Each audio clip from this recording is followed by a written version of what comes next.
Hi and welcome to the second part of our September episode of Mad About Gardening. It's really great to have you with us today.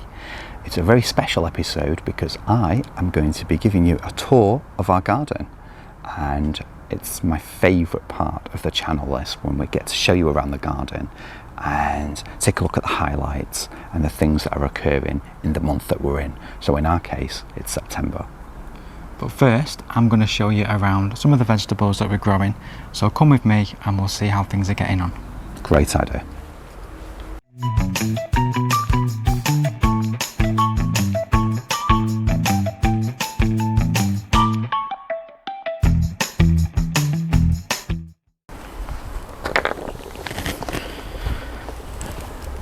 This is our veg bed in September, and we've had mixed success, but it is looking better than it did this time last month. And what I'm going to do first is, these are the beetroot that have been in for quite a while. I'm now going to harvest all of these, or most of them, because these now will be more than ready. And these actually, once they get growing and the leaves start to thicken, they do seem to be a little bit more resistant to slug damage. So these have been happily growing away. In fact, I've even seen slugs around the base of these hiding and amongst the cool area underneath the leaves. And in actual fact, they've actually been leaving them alone. So that's really good, that's really encouraging. So I'm now just gonna, I'll probably just pull these up rather than using a trowel. And let's see what we get. I'm not expecting huge beetroots, but that's not too bad. There are probably some here that are different stages of maturity, because they are different sowings. Some have been here longer. Yeah, that's another couple of fairly small ones. Let's see if we can find any bigger ones. Oh, that's not even worth writing home about. That one's tiny. About these front ones. Oh my god, this is a bit more like it. I mean, look at the size of that. That's got to be the biggest one we've grown this year. That's brilliant. That's probably been in the longest. That's probably why it's so big. That's brilliant. Let's have a look. Yep, a few more decent sizes. So what I'm intending to do over the next month or so is, in this area here, we're going to be planting our garlics and our onions, which will be overwintering. So I'm going to leave this space free for that. Now remember, last month I was using these cut out pieces of plastic bottle. Now, although they do seem to have worked slightly, I did manage to catch one of the slugs travelling over the top and eating the leaves. So they're not the greatest. So with regards to these, what I'd have tried is, I went online and I managed to find some of these. So these are plastic, meant to be slug barriers, and the idea is that the slug tries to travel up, doesn't want to go any further, and then stops. So it just gives them a little bit more of a challenge to try and find what's growing in the centre. And they're not 100% foolproof. I have seen slugs inside the rings also, but if I just place it through and over a group of maybe 3, it does seem to be allowing some growth to form. So we're just going to continue with these and just see if that's okay, and if they manage to grow through that. We're also trying to be quite vigilant in the evenings as well, trying to make sure if we come out just as it starts to get dark with the torch or the flashlight, and just making sure that if there is any slugs that we can see visibly trying to nibble at the crops, we'll just discard them and move them over to another part of the garden. The far end, we've got like a bit of a compost heap going on, so we put them on there and they can eat as much as they want to there. Now onto the radish. So the radish again have been in quite a bit, and I can see that these green barriers have actually worked on these radishes, because if you look at the ones around them, they're a lot more beaten and eaten than the ones actually within that containerized. They're a lot more eaten than what they are inside that nice green protective barrier. and I can actually see that there are some poking through that I can actually lift and harvest. So I'm just going to get a few of these. So it's a nice size for a radish. These have actually started flowering, so if you want to collect seed, you would let these grow, continue to flower, and then collect the seed afterwards. Let's see if there's any more. That's a bit of a tiny one that can come out. I might leave that one that's flowering because we can be collecting seed from that. Is there any more? I think some of them are still kind of maturing, they're not very big yet. So I've got a couple of radishes there. And then moving on, so these were kale in this group here. And if I remember correctly, these were broccoli along this side here. And again, I'm not really hopeful that these are actually going to get much further than this. Every time they get slightly larger, the slugs do keep getting them. So I'm not going to pin all my hopes on these growing. But we do have to try, and that's part of the fun. And while I'm just in here, I'm just going to take out some of these weeds that I can just see. In and around, let's pop them in there for now. But a good success story is the chard, because the chard, we've been harvesting the leaves for salads, and there is some that's growing a little bit larger, and that's great because they can be used as a steamed vegetable. Chard is a really, really good crop. It's fairly hardy, so even if you do sow chard now, it can be used as a cropping vegetable throughout the autumn. And obviously the younger leaves can be used for salads, which is really good. And this is one variety which we've grown throughout last year as well. It's a rainbow chard, and it's growing really, really well. So that is the veg bed. There's been a bit of mix of success, but it does seem a lot more growth than if you can remember back to the previous video in the August programme. So we are getting a little bit further, and we do have some lovely things that we've harvested, which I'm really pleased with. So if we just move on to the cucumber next. So this cucumber, I was hoping when I put this obelisk over the top would be somewhere up here by now. It does seem to be very slow in growing, but we do have a number of cucumbers trying to form. I mean, that's probably not going to get much bigger than that, and there's more cucumbers to follow. So hopefully there'll be some more that we can be harvesting pretty soon. I'm going to talk about the tomatoes in a minute, so we're going to bypass them for the time being.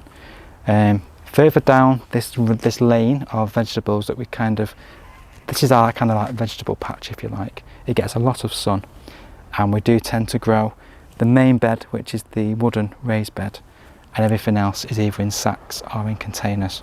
But it does benefit from the sunlight. We do get a lot of sun in this area, which is great for getting those vegetables to grow. So in these containers we have raised on tiles, again to make it a bit more difficult for the slugs to get to. And we have some of the lettuce in this one, and some more chard in this one. Now the carrots, if you remember back to last month, all of this foliage had been eaten by slugs. Now luckily we've put these out of the way of the slugs, and we do seem to have a lot more foliage growth.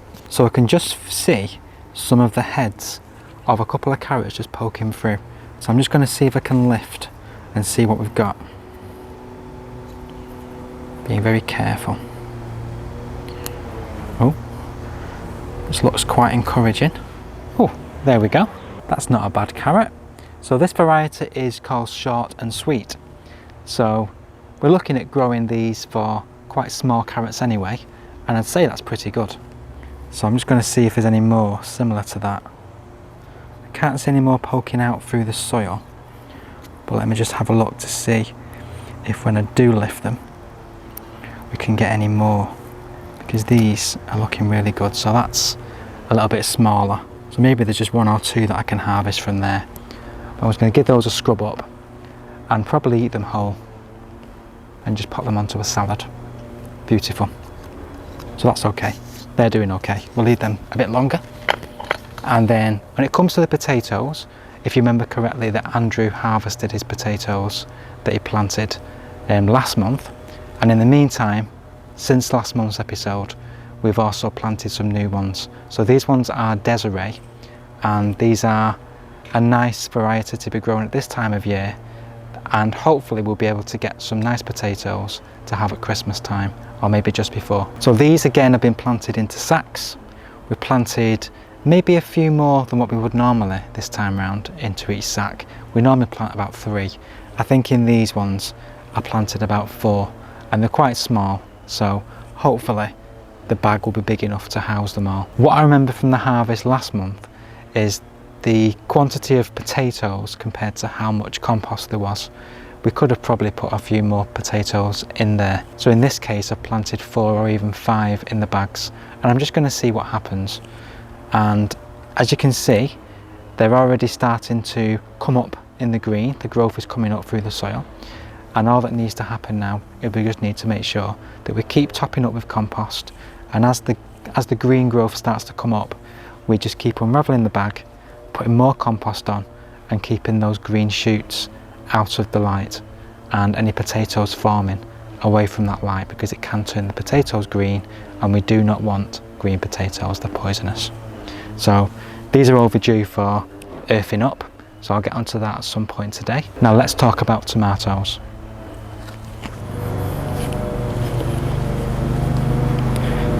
So the tomatoes were a mixture of success again, and probably the most surprising thing was we did sow the tomato cordy, which is the large beefsteak tomato, and the disappointing thing with this is we only actually had 3 tomatoes come off the plants that we had, and unfortunately they were growing lovely at one point, and then all of a sudden, with all the wet weather we've had, it's caused a lot of them to go and rot. Basically too much wet weather, and it's basically destroyed the crop. We did manage to salvage a few, and when we did eat those, they were just as beautiful as they were last year, but unfortunately we didn't have any more than 3. So that's not a great yield for all the effort growing the tomatoes. But on a positive note, we do have a lot of harvest from the Moneymaker. So these are some from the Moneymaker, and they're a mixture of sizes, nice sizes, a few smaller ones, but yeah, these are really tasty. So these we will be growing definitely again. And actually the Minibel, which I had reservations of to begin with, actually are the most sweetest and most beautifully tasting tomatoes, cherry tomatoes, I've tasted. And they're literally, they taste divine. They're great when you're just working in the garden and you see a few that need to be taken off the ripe, pick a few up, eat them straight away. If there's a warm sun, they taste really nice with that little bit of warm sun that's growing on them as well. And so these are really tasty. Now just a tip, we have harvested all of our tomatoes.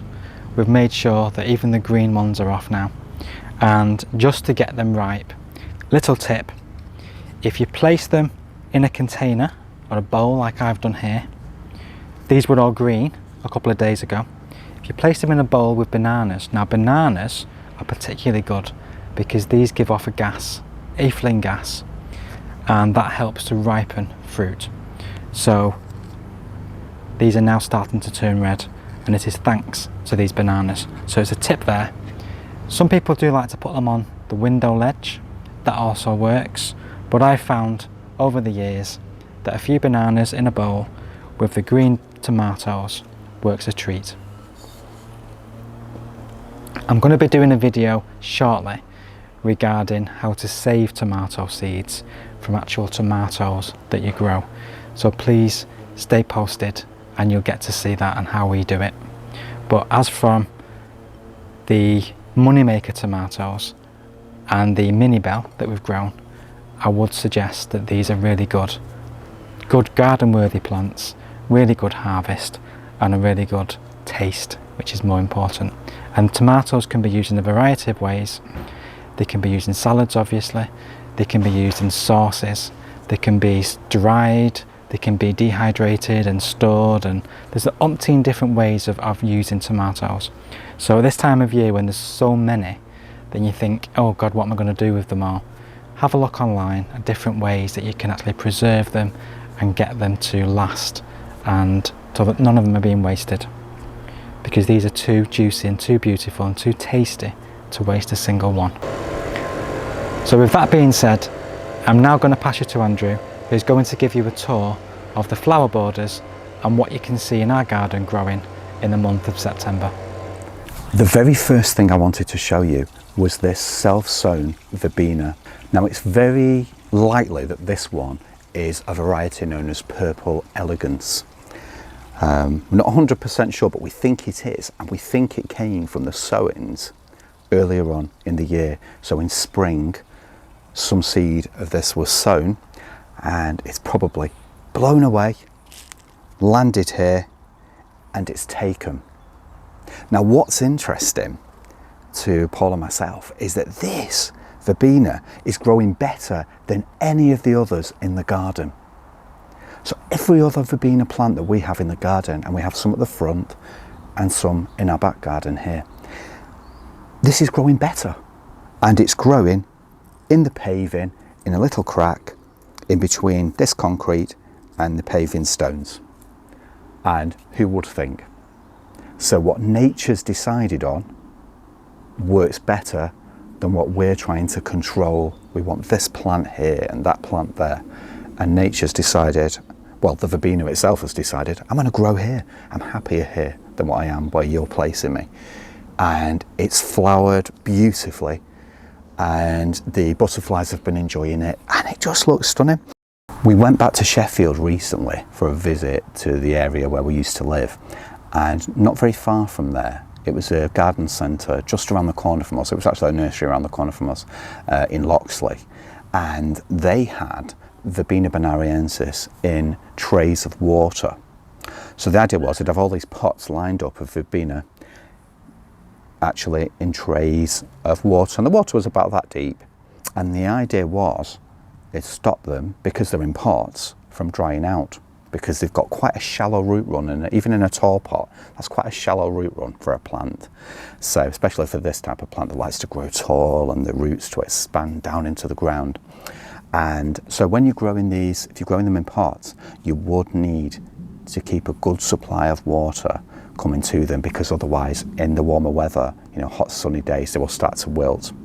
In the ground, however, they are much better suited to being left for longer periods without water. They're fine. Their roots can go down, they can permeate deep into the soil, deep down into the ground, and they will be okay. They'll be fine. It's just when they're in pots you really need to think about carefully, when you water in, you do need to keep a good supply of water there. So I thought it was a great idea what they did at Loxley, at the plant centre, with having these huge trays with Verbena in. I just thought it was fantastic. It saves on their watering, it keeps the plant happy and healthy as well, until it's sold on to us and to anyone else that's there. So yeah, that was fantastic. But I just love the way that this has grown. I mean, look at that. What is not to love about Verbena? And the butterflies have a field day on here. They absolutely love it. And we're in butterfly season now. There's butterflies everywhere, all around the garden. And they do come to this and they enjoy it. But what is so impressive to me is that it's growing. It's grown from seed in a crack in paving. I mean, come on. That's impressive. Isn't nature wonderful? I just love it. I just think, it's nice. It's a really elegant plant, this as well. I think it's one that, we should all be growing, not just for the butterflies and insects, but for the fact that it is quite a graceful plant. And I just think it's something that we grew a long time ago in Sheffield. We used to grow it a lot. I mean, I did notice in the garden, and I was saying to Paul earlier, that sometimes when we've had some really, really hot summers, it did used to wilt in our garden a little bit. But it depends on your soil and your situation. It's always going to depend, and you have to be the judge of when to water and when not to. The great thing is about plants, they'll tell you when they need extra support. When you go into the garden and something's wilting, like for instance our Ligualaria. We have a Ligualaria in the garden, and we've carried it with us from place to place. I think that's our original one, I'm not sure. But when Ligualaria it's lacking in water, it will tell you. It sulks, you know, all the foliage is just all limp and hanging over the flower stems are like this. It's not good. So plants will always tell you, but probably better to do your research first and try not to stress the plant out in the first place by letting it get into that situation. But this is just stunning. I love it, and I wanted to show you this first of all because it's, to me at the minute, it's the most impressive thing because of the way that it's grown, and it just shows that nature really is something very special. Now right next to the verbena is this beautiful cosmos. Now this one's called Cupcake Blush. So Cupcake Blush, it's a really lovely one. It's not only here in these two containers at the back of the house, it is also in the front garden in a long border that we have. Well, it's not a long border, it's a border, and it's in the front, and it is admired. It's growing really beautifully there because it's full sun at the front, south facing, so the sun's on it for all day, and it's growing so well, and everybody comments on it. People come past and you can see their eyes are drawn to it. They're thinking, I'm liking that plant. What's it called? People do ask as well. So Cosmos, I did a video about Cosmos quite a while ago. I think it was last year in Mum and Dad's front garden, showing how beautiful it was. It was there on the main road, frothing all over the wall. This lovely frothy plant. And I was talking about deadhead in it. I think it was quite a short video. But this Cosmos is stunning. Cosmos in general is stunning, but I love this Cupcake Blush. It's a really nice plant. It has been flowering constantly. And the trick is with Cosmos, it's a bit like, reminds me of sweet peas in the way that, my secators, when the flowers are spent, so when they begin to die off like this and they're not looking great, take them back right along the stem and just snip. Notice there's more flowers forming already. So we've got lots more flowers to come, but it just keeps it looking tidy. I mean, look there, that one's fine at the minute, but as you can see, it's browning on the edges there. It's starting to go over. This one's already gone. So again, I'm going to just follow the stem back and then snip, being careful not to snip the flower buds off that have already formed and are ready soon to flower. I'm also going to take that brown bit off as well because we don't need that on. So I'll place those on the floor. Now, this plant is a must. It really does. It's a really sunny plant, so it likes the sunshine. It likes to be out in the sun. And we are also going to collect seed from this. So ultimately, as time's going on, we'll start to leave a few of the heads on. So for instance, this head here, this flower head, beautiful flower head, perfectly formed flower, we might eventually start to leave some of these on. So when they're finished, instead of cutting it back like I just did, we'll leave them on so that they form seed heads. And when it goes to seed and the seed's ripened, we will eventually collect the seed to sow again next year, so that we have this beautiful plant to enjoy again. But it really is one of my favourites. I've noticed another one there that I'm going to get just while I'm going along. I do get a little bit fanatical about this because if you notice, nobody wants, you know, you certainly don't want, forget what other people want that are walking past your garden or visiting your garden. What you don't want is to see things like that. Because it really does, especially with there being white in there as well, and it's quite a graceful plant. It doesn't look very nice. If the whole plant was filled with dead bits, it doesn't look great. So, and if you keep cutting them, when they're going over, they will keep flowering, and that's the beauty of it. So keep it in good condition and it will reward you with tons of flowers throughout the season. And this goes on flowering till quite late on. I mean, certainly when we've grown it in the past and in Mum's front garden as well, it grows well into autumn. It's still growing, it's still flowering. It is a half hardy annual, so as soon as those frosts come, it's going to kill it, but it really does flower right up until that point. But as soon as the frost comes, it's gone. That's the importance as well of collecting that seed, of letting the seed ripen, collecting it because then we can use it again. It just saves, I mean, it's so easy to let a plant go over, but why do that when you can collect the seed from it instead of buying fresh in every year? You know, it saves on money, and there's nothing more rewarding, as Paul will tell you, as a seed collection and, you know, growing that seed again. It's just starting to rain. It's a lovely day today, but it's just started to rain. I can feel rain. So yeah, I really do recommend Cosmos Cupcake Blush. You know, add it to your plant collection. Now, on to the next bit, the long border. There's been a few recent additions to this border because Paul thought it'd be wonderful to have some colour, and it would be, because it has gone past its best a little bit. This is a border that looks great a little more early on. During the early summer, it's in its best looking position, whereas now started to go over a little, and we wanted to inject some well needed new blood into the garden. And it's had a bit of a cutback. It does look better for it because it was looking very, very untidy, and it just needed something doing to it. Now we've got two new plants in the garden. One is Ammi majus, and that is a beautiful plant, very prone to slugs, as we found out, because we did lose a few. We had them in pots on the display stand, and they literally were devoured. So we've had to be really, really careful, grow them till they're a certain height, as you can see, and they have the most gorgeous white flowers on, and they remind me so much when you look at these tiny flowers of cow parsley. They really do. I just think it just looks, it really does add something special, and I think it is worthy of the garden. I do like it. Paul loves it. I like it a lot. We've also got something else very special in the garden, which is Rudbeckia Indian Summer. Now, we've got three of these as well. So we've got 3 Ammi majus and 3 Rudbeckia Indian Summer, and we've got flower buds on these as well. So we're waiting for them to come out.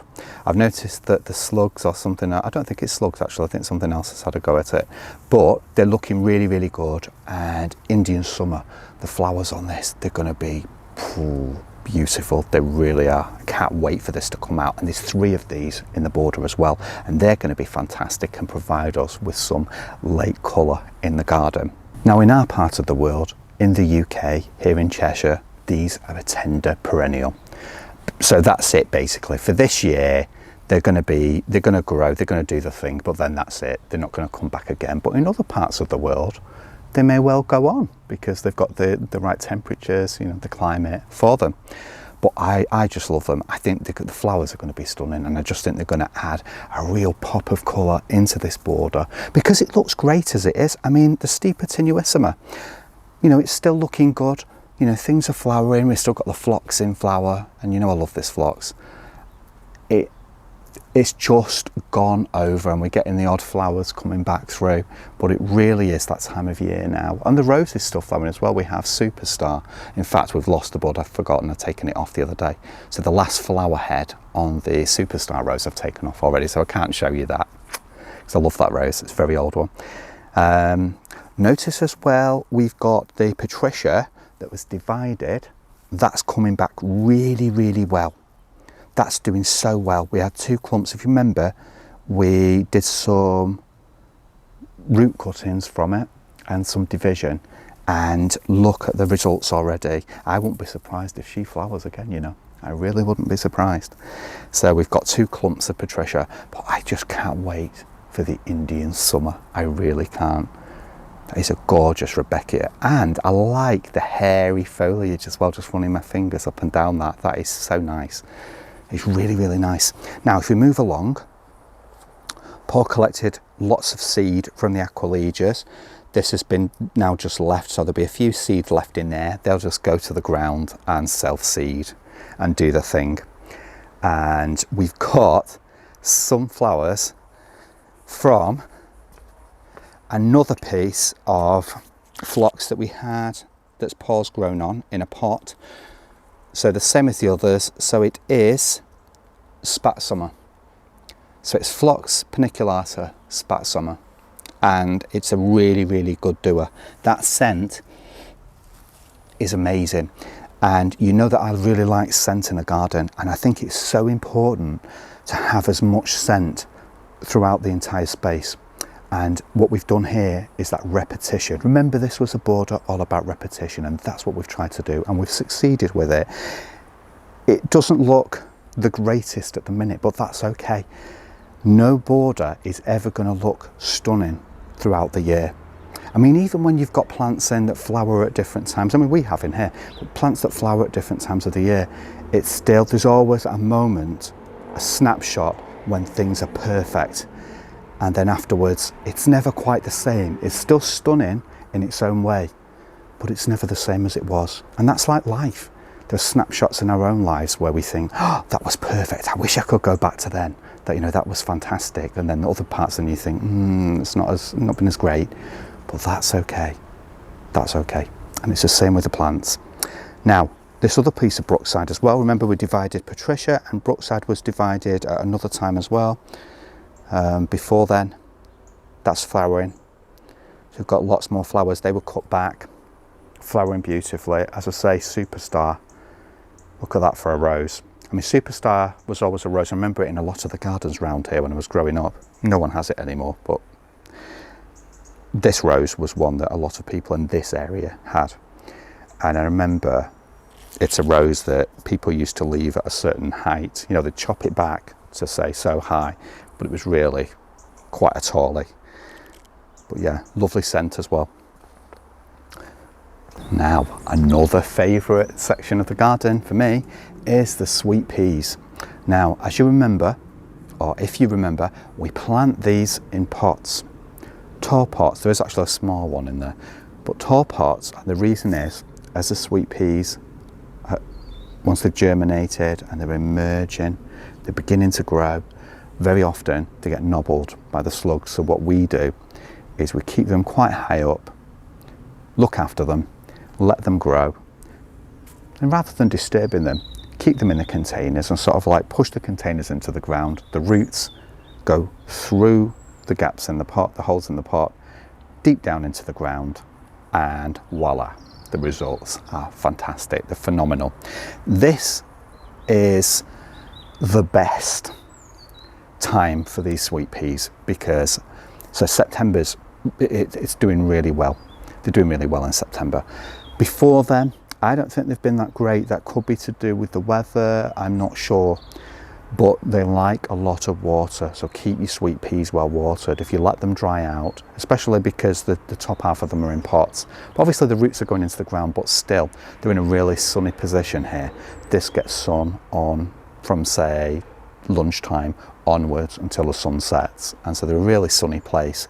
And, you know, if you leave your sweet peas in full sun and you don't water them, they start to go really, really brown and not happy. They let you know. Again, speaking of plants letting you know that they're not happy, they will let you know. Please keep them well watered. Now, I'm going to cut some of these for the house because there's nothing better than bringing sweet peas inside so you can enjoy, when you're indoors of an evening, the sunset. You've gone inside and you can enjoy that wonderful scent. Now, another reason why we cut sweet peas, the more you cut them, the more they flower. This is a mixed variety, so we're not sure exactly, I don't know exactly what they're called. I do know they're a mixed variety. They smell great in the house, they smell great outside, but great plant to bring into the house and just sit and admire and enjoy that wonderful scent from. And there's something we've always grown. I mean, I know that Paul's grew them when he was growing up. I grew them when I was growing up. My nan used to grow them. So there's something that have always been part of our life. You know, we grew them in Sheffield and we had great success. And some years, the thing is with sweet peas as well, you probably notice yourself, some years they seem to do better than others. And sometimes you can try the same thing each year, and there's not really rhyme nor reason to it, and we've just found, just enjoy them however they grow in that particular year. Just enjoy them. I'm going to cut all of them back, all of the big flowers that I see. I'm going to cut them all back because I want a big display inside. So I'll pop those in there first of all, into my little vase. I'll just dispose of that. And this is quite therapeutic as well, you know, just being outside in the garden, deadheading, you know, it's a really positive thing to do. It's good for the mind, it's good for the body, it's relaxing. It's such a wonderful pastime, and it's something that I've always really enjoyed. I think I got off to a very slow start this year. Paul was doing all the deadheading and I didn't seem to do very much of it, which is quite unusual because I'm the deadheading king. But this, throughout the summer onwards, I've got back into it and I'm getting things done. I'm going to chop off that end because I'm not happy with him altogether. I'm not happy with him. I'll dispose of these little bits and pieces later. Now, let's see. So I'll take that one as well. See if there's any more. So I'll stand back and have a really good look. I might take this one. Now you think, oh Andrew, what have you done? You know, you've taken all the flowers off. I'm going to take that one and that's it. It's going to be fine. All these flowers that are emerging, all these buds, by tomorrow, and I mean this, in this kind of situation where it's placed along the fence here in the sun, by tomorrow, I'm telling you now, there will be a mass of flowers back on here. It's one of those plants that thanks you for cutting the flowers off. And the more you cut, the more flowers you get. So, and if you think about it, when you end up with a lovely display like that, lovely display of flowers that you can bring into the house, you've got that great scent. I wish you could smell it through the camera. A great scent, and it's just a lovely idea. A nice idea for a gift as well for somebody. If you're going around visiting someone, don't be afraid. Cut some sweet peas and, you know, take them round to a relative or a friend, or, you know, for anybody really. You know, everybody appreciates flowers, and no matter what the occasion, if someone's not very well as well. It's just a nice little finishing touch and something that people can get a lot of enjoyment out of. So they're going to go in the living room, I think, because I fancy being able to smell those later, so they're definitely going to the living room. Now, on to the sedum. We've got Sedum Matrona growing here, and as you will notice, the bees are absolutely loving it. There was lots more on earlier. The bees are loving it, look. Very, very happy bees. And it's such a gorgeous pink. I love it. The white edges and the pink centres, and it's such a beautiful one. Matrona's a really nice one. We've been growing it for a long time. I just love these beautiful flowers. And these succulent leaves as well, look at that. You know that they store up all the moisture ready for this plant too, because it can handle long periods of drought. You know, this plant is a survivor. It's one that survives. And it really is garden worthy. These were new. These were placed in this year at some stage. I think it was spring. I think we had these in. I'm not sure. I think it was quite early on in spring. They were placed in, and just moving the spiders web away, because we've got some naughty big spiders that have been trying to kill off all the bees. And we placed them in, and they're looking good. Next year they will be much bigger. Now with sedums, I don't know whether you know this or not, many of you will, but you know, if you've been growing them for a long time, but if you've not, like other perennials, they will grow really well, and then all of a sudden you'll get to a point where the centre starts to die out. It'll die off, and when it comes to that point, they're ready for lifting and dividing. You remember, by lifting and dividing, you're checking the plant out, you're dividing it, thus creating more plants for your garden or to give away to someone else. We never like throwing things away as well. It's always a nice thing. I was on about the flowers and giving them to people. Give it to friends and neighbours and, you know, family members. You know, do that, because it's a really interesting way of sharing your love for gardening and the passion that you have for the plants that you grow. Now Ben's tree is doing really, really well. So I'm happy with that. I know that looks, so look at that stem. That is growing bigger by the month.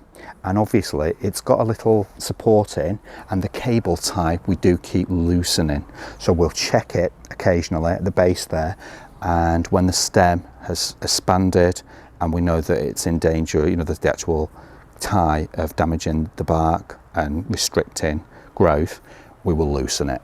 So make sure it's free flowing, because at the end of the day, trees as well, they've got to find their own way down there into the ground. They've got to get those roots, like any plant, into the ground and be able to stabilize themselves. The last thing we want to do is be cosseting.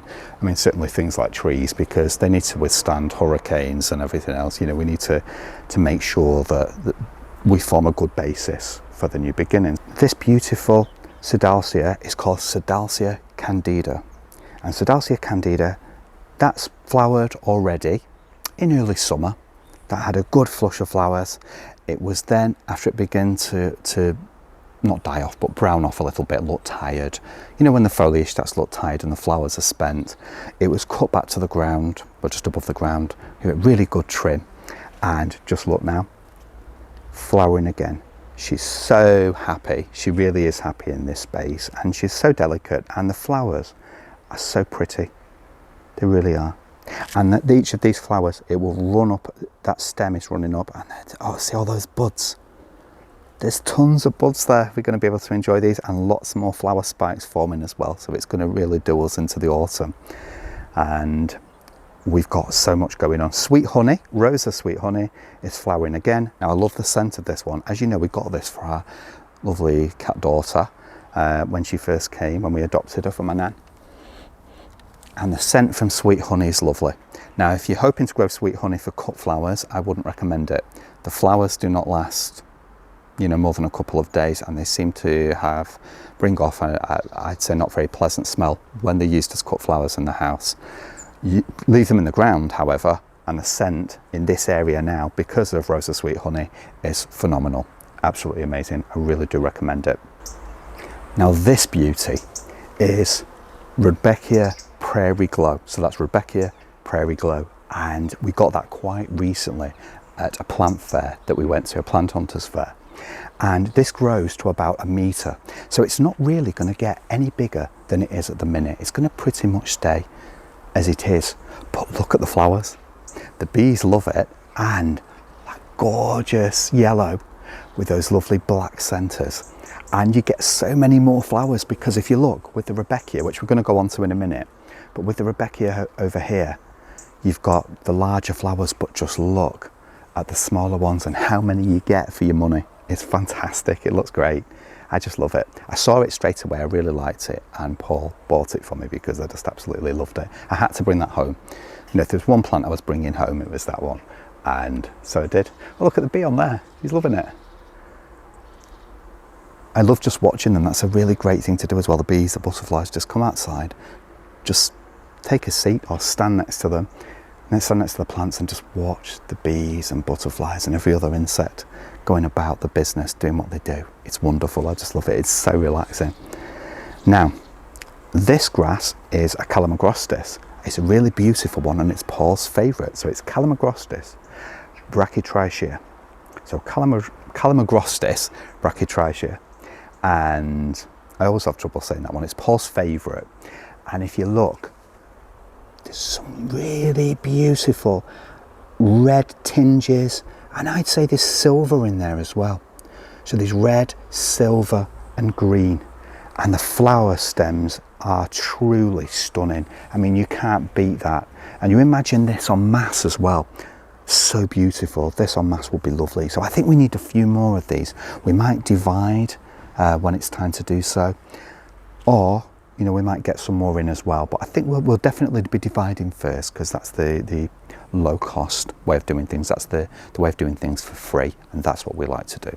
Because money, you know, is for most people, money, you know, doesn't matter how much you've got as well. You know, some people have a lot, some people have little, some people have, you know, enough and they're comfortable, but it doesn't matter. There's always money to be saved, and if you can save on plants by dividing what you've already got rather than spending a fortune buying more in, that's always a good thing. So this brachytricha, I have trouble saying it, it's just so wonderful. It's gorgeous, and Paul does love it. It is his favourite. So I do recommend that one. We both do. And we'll definitely be having more of that in the garden next year. Now, this Eupatorium is a biggie. He's one of my favourites in the garden because he's nice and tall, and he's got so many beautiful flowers on. I love the foliage as well, and I love these lovely red stems. Now, this is Eupatorium Purpureum. And what is there not to like about it? It is just amazing. I like the way it blows in the breeze. These sturdy heads. It does like a lot of water.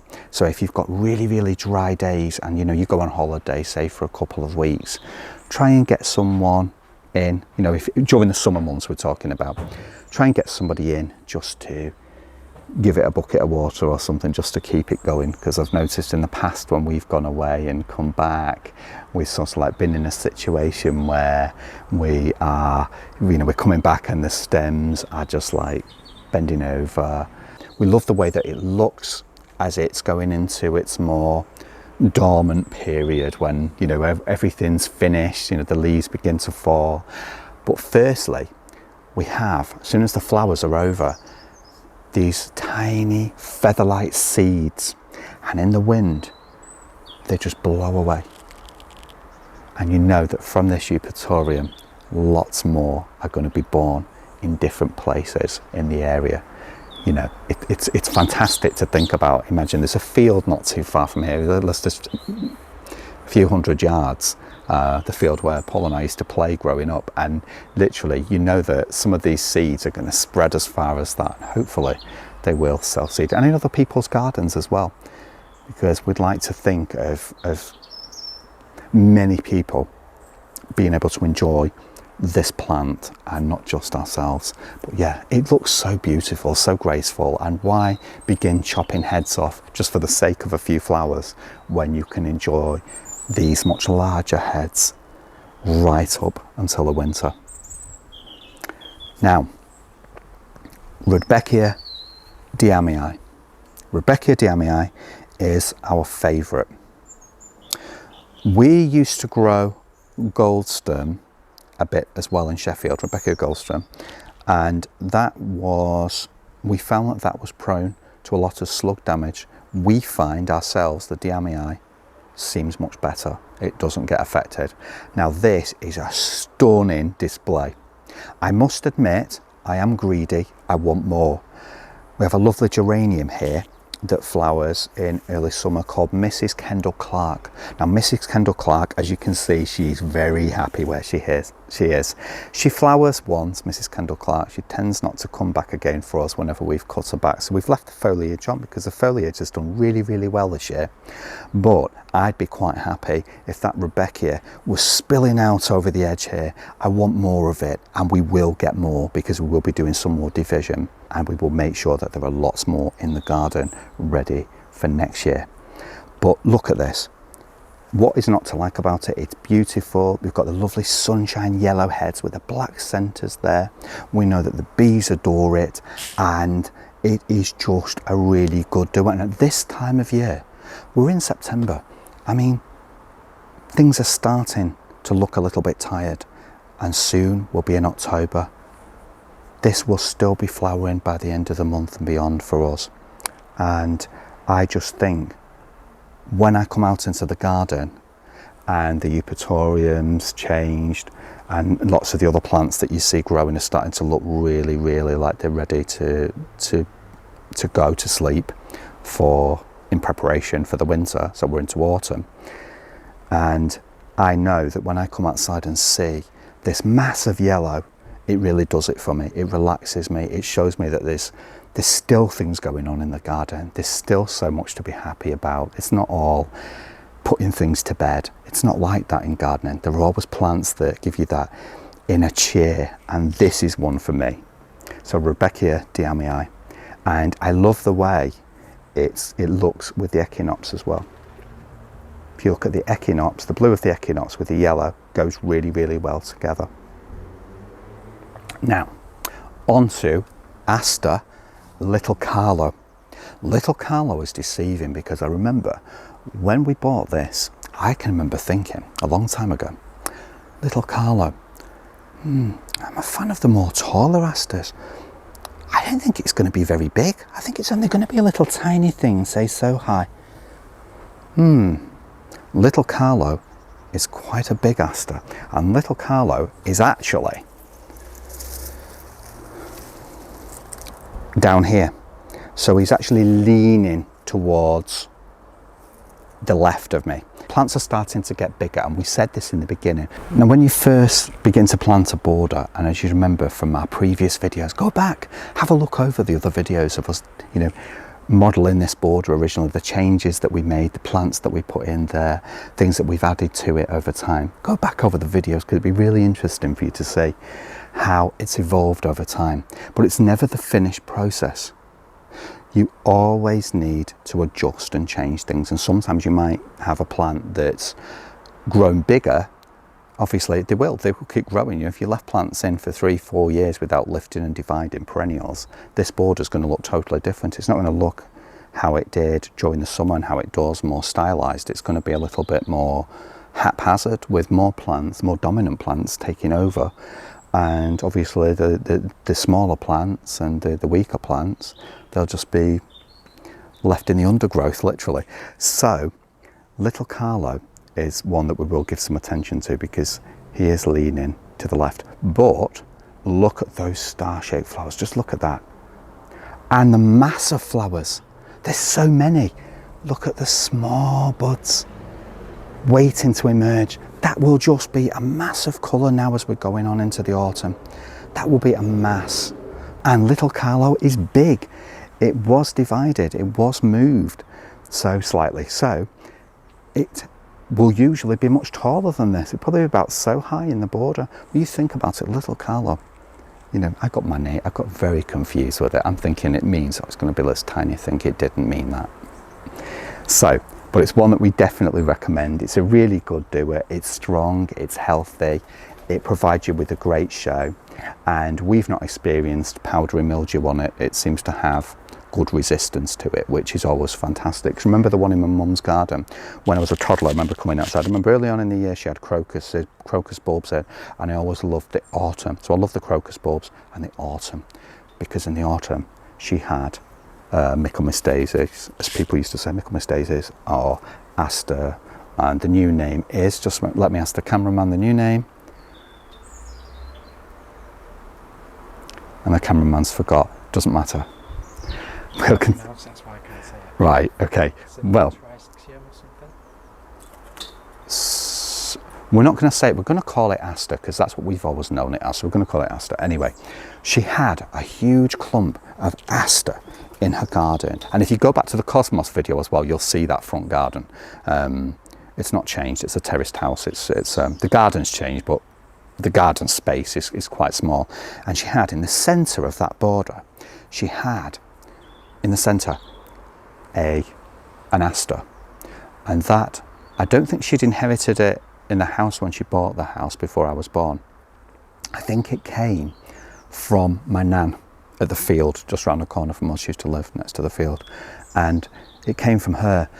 I wish that variety was still in Mum's garden in some shape or form. It's not, and I'm very sad about that, because it brings back special memories of being very, very little and onwards.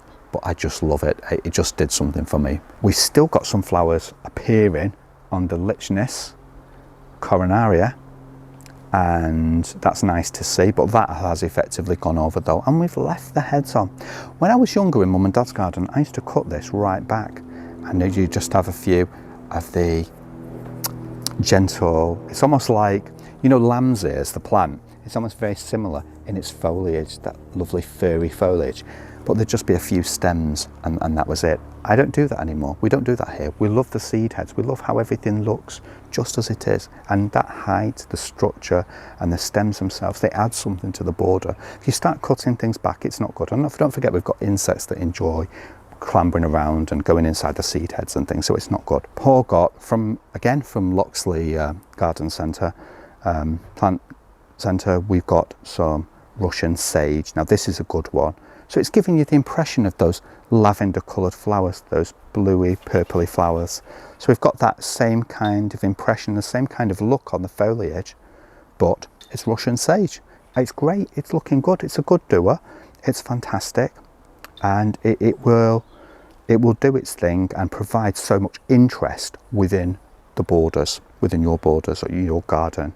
it will really do its thing. Now this Russian sage is called blue steel. It's a little bit on the tender side, so what Paul might do is take some cuttings and we'll grow those on for next year, just in case we lose this in the garden. So it's worth bearing in mind that it can be on the tender side.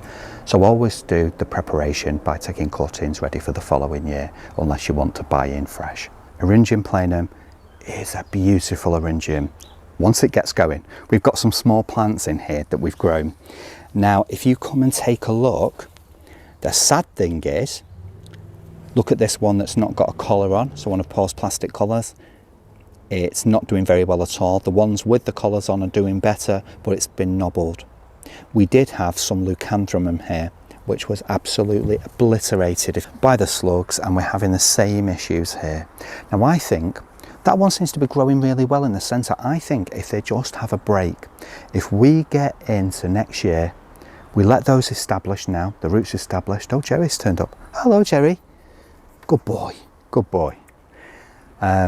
If we let those establish, by next year, they should be okay. By the time the spring comes, they begin to emerge, and hopefully they'll put on enough growth to survive the ravages of the slugs. You know, it is the nature of the beast in gardening, and there's no rhyme nor reason to things sometimes.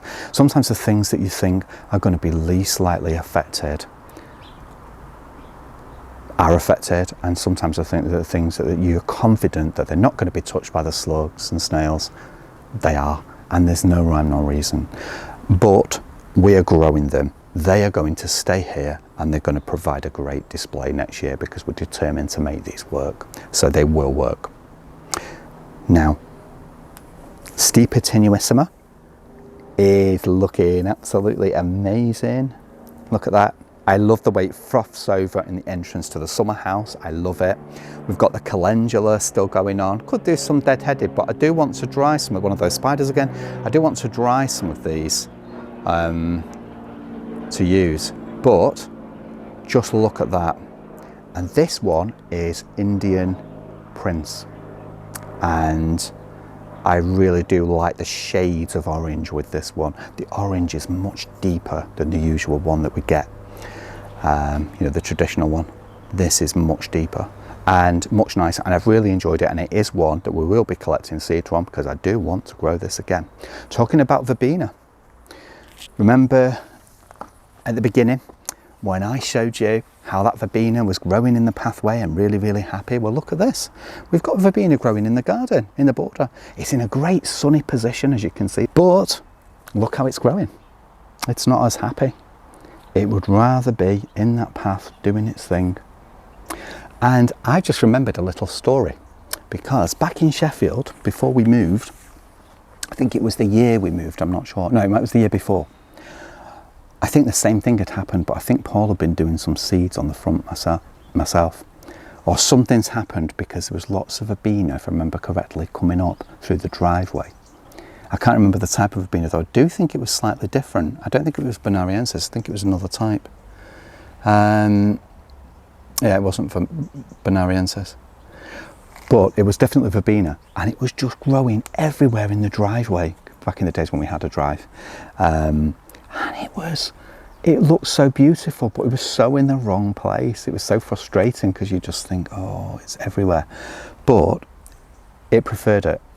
Now, if we'd have tried to grow it in the garden, would have not been as successful. And that's the thing. It's about plants really do know what's best for them. They really do. And we can try and control and manipulate our spaces to how we want them. And that's good, because that's how human beings are. But at the end of the day, we're not in control of everything, and sometimes nature really does know best. Now, onto the centre area that we've cleared and planted up a little. Paul put some digitalis in here. We've got some, oh, hello Jerry, you okay? Jerry's talking. We've got some aqualegias, and they're looking a little bit delicate, but I think they'll be fine. By springtime, they'll be fine. We've got some beautiful asters, and this is Aster Twilight. Now, Aster Twilight is another great one. We picked this up as well, if I remember correctly, at the plant centre. I'm going to look at the camera. No, we didn't actually pick it up at the plant centre. We picked it. Where did we pick it from?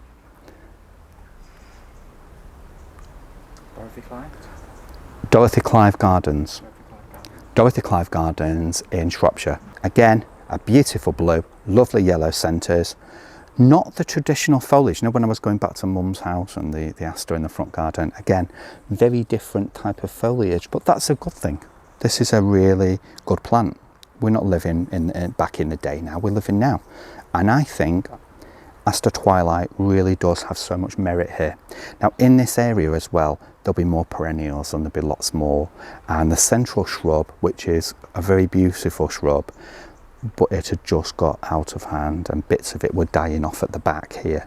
And we just didn't want it encompassed the whole area, if you remember correctly, and bits of it were dying off and it was not looking very good. So we did give it a nice prune back. You know, this will be just kept very, very small with lots of perennial plants in around, and it's going to look great, especially with the digitalis at the front there. So next year, that digitalis, those lovely spires, they're going to be fantastic. But Aster Twilight is gorgeous. Do you know what I like about these the most? It's not so much the bluey purpley colour of the petals as it is that centre yellow, that lovely beautiful yellow centre, and that really does do it for me. I think that's lovely. I think that sells it to me. It's not so much the colour of the petals, it's that centre, that yellow centre, combined with the petals. But as I say, that yellow centre really does do it for me. I think it's lovely, and Paul really likes these, and he chose them, he wanted them because they're really nice. And asters are really, I'm not going to try and say the new name, asters are great for this time of year. They see us into the autumn, they really do. And I just think, you know, we all need them in the garden because the insects do like them, but we need them for ourselves, for that colour, that vibrancy, because they do give a pop of colour at a time of year when so many of our plants have begun to wind down. And we're still winding up as gardeners. We're still there thinking, you know, we want to do this, we want to keep gardening. You know, we garden into the winter, you know this. We always have done. We've been out before in terrible weather in winter doing work in the garden and laying paving and doing bits and pieces, but in our other house. But, you know, it's okay because we've got plants like this to see us into the autumn, through the autumn, and that's what gardening's about. It's about finding that happy mix. Now, I think that's everything. So, thank you so much for joining me on my garden tour. It is appreciated more than anything in the world. Please, please click the thumbs up. And if you've not followed us, please click the follow button because we really would appreciate having you on board. Also, if you have any comments or you'd like to say how you've liked the videos or any questions or anything, just pop them in the comments box below. And if you have any social media accounts as well, or you know people that might be interested in our videos on WhatsApp or, you know, whatever, please do share our videos because we would really appreciate that. And it gets our message across and gets us known to a brand new audience, to different people who before that point might not have known we existed. Thank you so much, Anthony, for your lovely donation to our coffee fund, for buying us a coffee. We really, really do appreciate it. We are very grateful. Thank you so much, Anthony, for doing that. It is very much appreciated. Please, you know, if anyone else wants to click the link and buy us a coffee, you know, it allows us to have some time out from our gardening schedule and go out and have a drink. It also allows us to go out to garden visits, buy new plants, etc., etc., and it really does keep the channel going, helps us to keep doing what we're doing. So thank you so much, Anthony, it is appreciated. Thank you so much for watching, and we really will see you on the next one. Take care.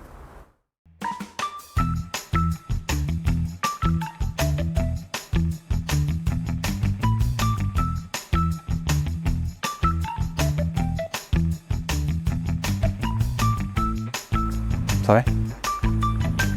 Summer. It's remembering man things, flower man things. Right. And it's called. Now this Eupatorium is a biggie. Now this Eupatorium is a biggie. It's Eupatorium, purpureum, Purpureum.